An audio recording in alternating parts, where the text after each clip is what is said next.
Well, good morning, everyone. Here we are again in another day of Democrat shutdown. So I wanted to come out and just share with you some thoughts, answer some questions, tell you, I guess, reiterate the simple truths of how we got here.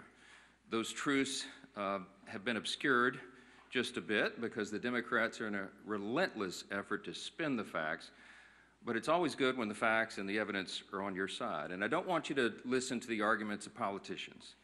If you're watching at home, I want you to look at the real facts. And I'm going to try to here in a very abbreviated summary manner to present those to you. And the facts are very clear. Okay, so the first fact is by way of reminder, how did we get here? Why is Washington tied into a knot right now? Well, I became Speaker almost 2 years ago, and I was frustrated, as most rank-and-file members of Congress are, frustrated about how Congress really doesn't work that well for the American people. That's why people are frustrated about it. We don't spend money responsibly here. We haven't for many years.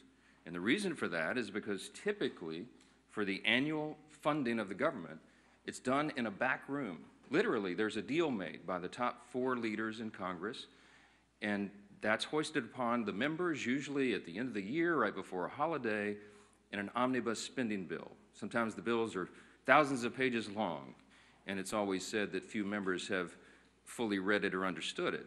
That's largely true because they weren't involved in the process. So when I became Speaker, I've been doggedly determined to make this House and the Senate work again, to do right by the American people, to get the process, to rebuild the muscle memory, to get back to the way it is supposed to work. And what does that mean? It means that Congress is supposed to carefully deliberate over 12 separate appropriations bills every year. Why? Because we divide the spending of the taxpayers' funds into 12 categories so that everybody can go through that. And all the elected members, the duly elected representatives of the people, can come here and have a debate and a discussion. We do that through the Appropriations Committee, they're the specialists on it, the members of the House and Senate who work on it around the clock, 365, every day of the year. And then they put together a product. It goes to the full body in the House and then the full body in the Senate, and they work on that together, and they come up with the most efficient and effective way that they can build consensus around to spend the taxpayers' funds. Well, we started that process back this year, and I'm so proud to tell you that we're rebuilding the muscle memory. It's like pushing a boulder uphill, but we've got it done. And we worked 12 separate appropriations bills through the House Appropriations Committee. I mean, they worked hard in a bipartisan fashion, Republicans and Democrats. They worked on it steadily. We got 3 of those bills on the floor. We debated them on the floor. We passed them on the House floor. And we sent that over to the Senate. Meanwhile, the Senate passed 3 of their own bills off the floor. That hasn't happened around here in many years. And all of that process that I just described takes a lot of time and a lot of work and energy and effort. And our appropriators, while they were working in good faith, they ran out of time. Why? Because the end of the fiscal year is September 30th, not December 31. And so the clock was just running out. So what we did, because Republicans are in charge of both houses right now, is the responsible thing. Leader Thune in the Senate and I in the House, we sat down with our appropriators and we said, let's come up with a simple stopgap measure to keep the lights on and keep the government open so that appropriators can finish this very healthy process for the people they represent. And so we put together a very simple, clean, continuing resolution. Why do we say it's clean? Because there's nothing to it. It's 24 pages. It's the bare minimum. It just says, keep the status quo, which, by the way, for all my Democrat friends, is the Biden-era policies and spending that we haven't been able to fix yet. We're in the process of getting appropriations done to repair all that, but we needed more time to do it. So in a bipartisan fashion, Democrats and Republicans got together and said, you know what? Fine, let's extend this until November 21st. The Democrats in the House agreed to that. That was the date. We put that bill on the floor. We passed it out of the House in bipartisan fashion. And we sent it over to the Senate. Well, now we expected, I thought, that Chuck Schumer would do what he's always done. The man has served in Congress 3/4 of my life, I think. And he has given impassioned speeches over the year, most recently in March of this year, that you have to fund continuing resolutions. You can't shut the government down because it's irresponsible and painful for the American people. He was right in March. He is not right today, which leads me to fact number 2. Fact number 1 was how we got here. Fact number 2 is why are we in this mess? Why did Chuck Schumer change his tune And why is he now saying exactly the opposite of what he said 6 months ago? A picture's worth 10,000 words, okay? This is a copy of the Washington Examiner. Zoom in on that, all right? If you can't see this at home, I just had this on my desk on a big stack, and I found it. This is published March of 2025, March 26 exactly. It's a picture of Chuck Schumer looking very upset, very angry, walking out with a box, and all the House Democrats depicted their character, saying that he's an enemy of democracy. Why is he an enemy of democracy? Because the far left base in the Democrat Party has turned on Chuck Schumer because he did the responsible thing, get the lights on. Why? Because they want him to show a fight against President Trump. So Schumer doesn't want to be in this situation again. So he said, my gosh, he got his staff together and he got the far left wing of the party. He said, what do you want? What do you want me to fight on? So they created a red herring. A red herring is a distraction. They decided that they would pick a fight on health care. Well, let me look right into the camera and tell you very clearly. Republicans are the ones concerned about health care. Republicans are the party working around the clock every day to fix health care. This is not talking points for us. We've done it. A big part of the One Big Beautiful Bill, the Working Families Tax Cut, was to fix health care. Health care is broken in America. It's too expensive. The quality of care needs to rise. We need more access for more people, and we have lots of ideas to do that. But that issue is for debate in the next 3 months. It always was. We have members working on that. The tax credit, the subsidy you've heard about that expires December 31st, there's a lot of thoughtful debate and discussion that has already been going on about that and will go on about that. But that's a December 31 issue. So Chuck Schumer is scrambling. He has to have an issue. None of their policies are very popular, so they decided to lob onto health care. And he decided to claim to all of you that is the issue with government funding. It is not. Those are two totally separate things. The clean continuing resolution would simply keep the lights on so that the members in the House and Senate can have those debates on health care. We were always planning, and we have lots of ideas on the table on how to fix it, but we don't yet have consensus on it because it's very complicated. We have time to do it. The month of October is a critically important time for us to get the House and Senate working on that very issue. But they're delaying it because they needed a red herring. So in his desperation, we get to fact number 3. In his desperation, they decided to create the red herring. They decided to claim that this is all about health care, which the September funding issue never was. That's a December policy issue. He tried to create it as a September funding issue. And in his desperation, they hastily filed an outrageous counter-proposal. It is a wild wish list of big government liberal nonsense that we can't do. Their priorities that they crammed into this. Now remember, a simple 7-week stopgap funding measure, the CR, that we passed out of the House in bipartisan fashion was sent over. And Chuck Schumer filed a counterproposal. Now this is his words, not mine. These are not Republican talking points. These are the facts. 2 exhibits real quick, as I've shown you before.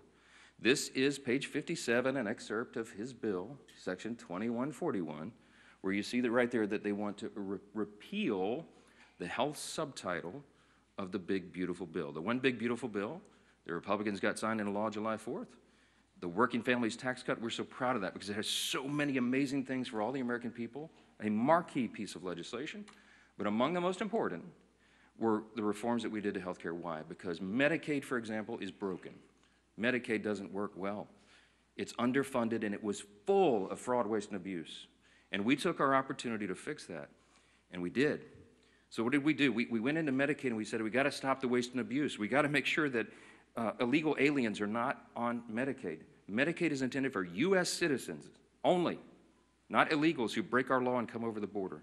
And we've got to make sure that young, able-bodied men who do not have dependents are working and not riding the wagon. Work is good for individuals. It's good for the communities they live in. It's good for their own well-being and for the people around them. And so we said, don't sit on your couch and play video games. By the way, also not a talking point. There was an AEI study, I think one of the organizations that polled this, and most of these young men who are not working are sitting around literally playing video games. Get back to work. So we put that in the law. And the big thing was making sure that an estimated 1.4 million illegal aliens are no longer riding that wagon either. Why? Because Medicaid had to be strengthened. Medicaid is intended for the elderly, the disabled, and young pregnant women, as I use an example, who are in difficult situations. They need the resources desperately, but the resources are being drained by people who were never intended to be there. And so Republicans got busy and fixed it. We put it in the big, beautiful bill. So, back to fact number 3, I guess I'm still on. Chuck Schumer files a counterproposal and says, we want to reverse all that. Well, among the effects, among the things that he would reverse, is putting illegal aliens back on the program. Don't take my word for it. Look at the evidence. Over here at Exhibit B. This is the list of the actual provisions that would be reversed if Chuck Schumer's language was voted on and passed. Among those, it would end. See, these are the provisions, the Working Families Tax Cut Act. These are the provisions of our bill that did each of these things. We ended Medicaid funding for most non-citizens. They would reverse that, and it would cost American taxpayers, hardworking Americans, an estimated $6.2 billion. And you just go down the list. The California loophole, you know what they did in California? Gavin Newsom and the team out in California? They expanded Medicaid to cover all able-bodied illegal alien adults. These men who could be working or whatever, I mean, they're not even citizens, never intended by Congress. They put that on the tab of the taxpayer. And so we reversed it. Chuck Schumer would repeal that. He would repeal those repairs, and this is what it would cost you. Do the math. I won't go through each line, but it's on the website, speaker.gov. You can pull this up. It amounts to $192 billion, $192.8 billion. So almost $200 billion that Chuck Schumer wants to put back in. Also, by the way, while he's repealing our health subtitle, he would also repeal the $50 billion that Republicans put into the bill to support our rural hospitals around the country. Why would Chuck Schumer do that? Because he's desperate for political cover. Let me keep going on this. By the way, these are enhanced COVID-era spending under Joe Biden for all this healthcare stuff. It was stolen, fraud, waste, and abuse, rife throughout the programs, and we fixed it, and they want to reverse that. By the way, this has always been what the Democrats wanted to do. You all remember, I know, the 2020 presidential election. We've all seen the video over the last week or so, where they asked every single candidate for the Democrat nomination on the stage running for president, is it your intention to give health care to illegal aliens who come into the country? Every single one of them raised their hands, including Joe Biden and Kamala Harris, and that explains a lot of this. All right, that's the facts. And I went on all the shows. I've been on all the programs, as many as I can, to just lay this out. And on some of these programs have been followed by Chuck Schumer or Hakeem Jeffries back and forth. Not one time have they been able to refute what they themselves put in writing. I hope that you will ask them about this. I hope that you will ask them, if it is indeed not your intention, why did you say that? Why did you do that? This is a key part of what they put into their counterproposal, which, by the way, amounts to $1.5 trillion in new spending that they want to strap onto a 7-week, simple, 24-page stopgap measure to keep the lights on so we can do our work. Fact number 5, don't ask me, because here's the answer. Why aren't you negotiating? There's nothing for us to negotiate. The House has done its job. The House Republicans right now are working hard in their districts all around the country. They're meeting their constituents' needs. They're going and explaining and providing the answers, and they're trying to help them navigate through this madness. Some of our Republican colleagues, we had a big conference call on Saturday. Many of them are working throughout. They're making trips to all their rural hospitals in their district to help them navigate and access this fund that Chuck Schumer is trying to take away. Republicans are on the job. We want to improve health care. We have ideas and plans to do that, to fix the COVID level madness and adjust Obamacare so that it works for more people, so you have higher access to care and the costs are reduced. And so they're doing that right now, but there's nothing for us to negotiate or to debate right now, because the House already did that. The House did its job. We passed our bill. We did the job to keep the government open, and now it's on the Senate Democrats. And that's the final fact, and I'll take your questions. Fact number 6, hold on, wait.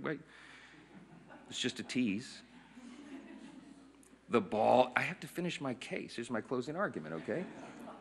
The ball is in the court of the Senate Democrats.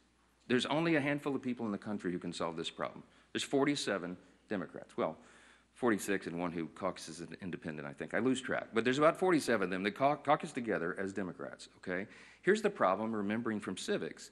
We don't have enough Republican votes to fix this because it takes 60 votes in the Senate to break this impasse, to open the government. There's only 53 Republicans in the Senate. We need some Democrats to be thoughtful and responsible and do the right thing, because why? Because real people are being hurt in all these political games.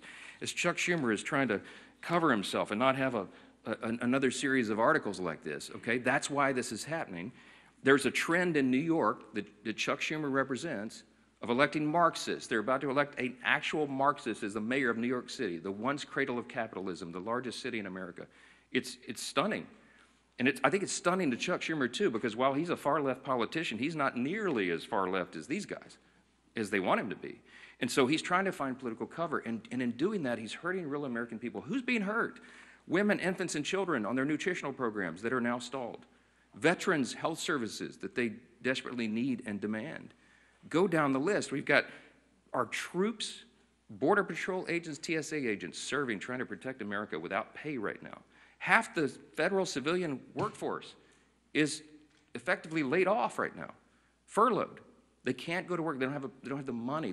Chuck Schumer, for political cover, decided to turn off the funds, and real people are getting hurt. FEMA services. I keep saying this because I live in a hurricane state. We're in the middle of hurricane season, and flood insurance policies cannot be renewed or purchased right now because Chuck Schumer's playing political games. This is real pain for real people. I can go on. There are articles written in the last 2 days. Some of your outlets wrote about low-income Medicaid or Medicare recipients, for example, who have been able to receive health care at home because we expanded that through telehealth and all that. All that is shut down. Yet people with autoimmune deficiencies who are also disabled, they cannot go visit the doctor's office. So thankfully, mercifully, they've been able to be treated at home. But all that just stopped.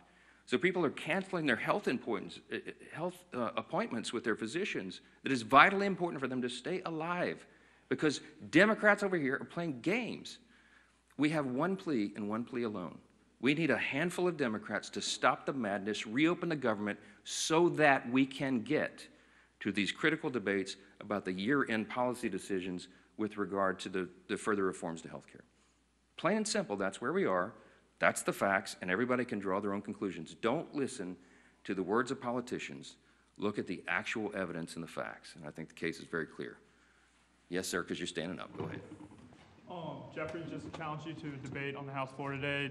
Do you see yourself debating him, or would you be when the poll says that about 13% of the people approve of your messaging, then you make desperate pleas for attention, and that's what Hakeem Jeffries has done. Look, my friend Hakeem had his shot. We debated all this on the House floor, as you know, before we passed our bill. He spoke for 7 or 8 minutes. He had all of his colleagues lined up. They gave it their best shot, and they argued, and they stomped their feet and screamed at us and all that. And still, we passed the bill in bipartisan fashion and sent it over to the Senate. The House has done its job. I'm not going to let Hakeem try to pretend for these theatrics. I mean, this is a Chuck Schumer decision. The ball is in the Senate's court now. The House has done this. We don't need to waste time on that nonsense. Those debates have been had. Hakeem is a friend and a colleague. I respect him, but we all know what he's trying to do there.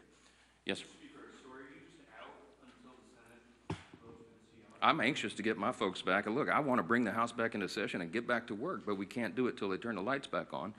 We need Chuck Schumer to reopen the government, and as soon as he does that, we'll bring everybody back here. Yes, back row. Yes, sir.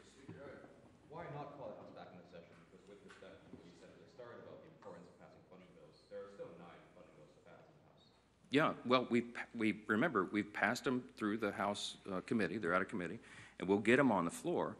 And the appropriators have been working, and they are working as we speak, on trying to figure out which packages of bills we can move to the floor next. And there's some really good discussion that's been had. I myself have spoken to Democrat appropriators on the other side about these things and our commitments to move that and do it.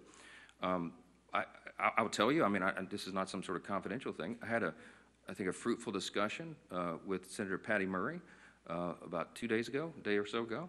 And I told her it is my full intention that if we break this impasse and we put these bills together, we have 3 of them in conference committee right now. Whatever the conference committee comes up with, I will put on the floor. I'm ready to go. But we've got to open government up so that they can move to that next level, so that conference committee can get that work done. That is small d democracy at its best. You get R's and D's, everybody in the room, and they hash it out, and whatever that final product is, we will move through the process. So we need to reopen government to do that. Yes, sir. Mr. Speaker, I know your intention is that the ACA subsidies don't end until the end of this calendar year. Do you disagree with the Democrats' position that these insurance companies are setting their premium rates now, and that people are going to have to make open enrollment decisions in the very near future? Yeah, yeah. Yeah, they've been saying that some of the insurance companies will be sending out notices in early November. The last time I checked, it's October 6th. We have the entire month of October. We'll stay here around the clock to work through all these things, but we have to get government open again to do it. They're trying to obscure the issue. We are talking about a simple funding measure that the Democrats themselves have voted on over and over and over. Chuck Schumer, they voted on it 13 times during the Biden administration. This is the exact same thing that was on the floor in March when Chuck Schumer, I should have brought his video and let him give you the speech of why it was so important to pass it. Nothing has changed except the politics. So that's a political issue that they're trying to make out of it. Yes, ma'am. Johnson, thank you. You mentioned that there is no negotiation to be had, but you also acknowledge that funding the government has to be bipartisan. So is the only way out of this for Democrats to completely drop their demands? Is there anything that Republicans are willing to give? And have there been any conversations? It doesn't even seem like the two sides are talking. I'm so glad you asked the question. Why aren't you dropping all of your demands so that it makes it more palatable for Democrats to join you? I didn't put any on the CR. Leader Thune and I have tried to explain this a few times. There's nothing for us to negotiate. I cannot go to the CR and go, you know what, Democrats, you're right. Let me take out these 3 Republican priorities. I didn't add a single Republican policy or priority or preference to the CR. It is 100% totally clean. It is an exact status quo replica of what we're doing right now, which again is Biden-era policies and spending levels, to our great chagrin, but in good faith. I presented that because I didn't want to play games. We are responsible. We're not going to shut the government down for people who desperately need these services and all these things that I've said are stalled. And so we didn't, no gimmicks, no tricks. There's nothing that Leader Thune and I can go to Chuck Schumer and say, you know what, okay, we'll pull this off. Would that make it better? No, I don't have anything to give. I didn't put any of our priorities on the spending measure because, again, all we're trying to do in good faith is get 7 more weeks to finish that appropriations process that we've been all so excited about. Jake. Who will, if you're not able to extend these subsidies, which is a possibility, it seems, who will own the political impact from that if health insurance does go up 200%? That's putting the cart like a mile in front of the horse. Look, I believe that the subsidy issue, that's the December 31 issue, is a complicated one. It hasn't worked well. It's filled with abuse. We have a lot of ideas on how to improve upon that if indeed it goes forward. And I mentioned yesterday, there's 535 members when you count House and Senate, and there's probably 400 different ideas on how to fix that. But we need the next couple of weeks to have those vigorous, deliberate debates, which is how the process is supposed to work. So I'm not going to forecast how that comes out, and neither could any of you, because those debates haven't been held yet. And that's kind of the irony, because Chuck Schumer is saying something that he knows isn't true. He's saying, oh, you guys snap your fingers. You and Leader Thune go in the back room and tell us how that's going to be resolved today so we can reopen the government. That's impossible for me to do. I have to have the input of all of our members so that they can figure that out. So that's part of the process. Last one. Yeah. Speaker, can you just talk a little bit about your reference to a conversation you had with Senator Murray? Have you been personally lobbying any Senate Democrats to switch their votes in support of the CR? No, they haven't exactly been ringing my phone off the hook, okay? I'm open, always have been for dialogue with anybody about that, but I think she wanted an assurance from me that what I'm saying is true and that we have every intention of moving the appropriations bills, and I said, yes, ma'am, of course it is. I say the same things privately that I say publicly. We are consistent, and that's why it's easy for me to stand up here and share the facts. When the simple truth is on your side, you have nothing to hide from. I'm just presenting this to the American people. This is the fourth time we've done that. I hate to drag you all out and go through all the details, but I've got to put on the case over and over because repetition apparently is the key to this. People are starting to recognize this is not a Republican shutdown. It is a Schumer Democrat shutdown. Again, why? because they needed political cover. It's shameless, it is sad, real people are hurting, and it needs to end. They'll have another opportunity this evening, and I sure pray, and I hope you all will, that a handful of additional common sense people on the Democrat side will change their votes, reopen the government, so we can get back to all these issues as we desperately want to do. Thank you all so much for being here.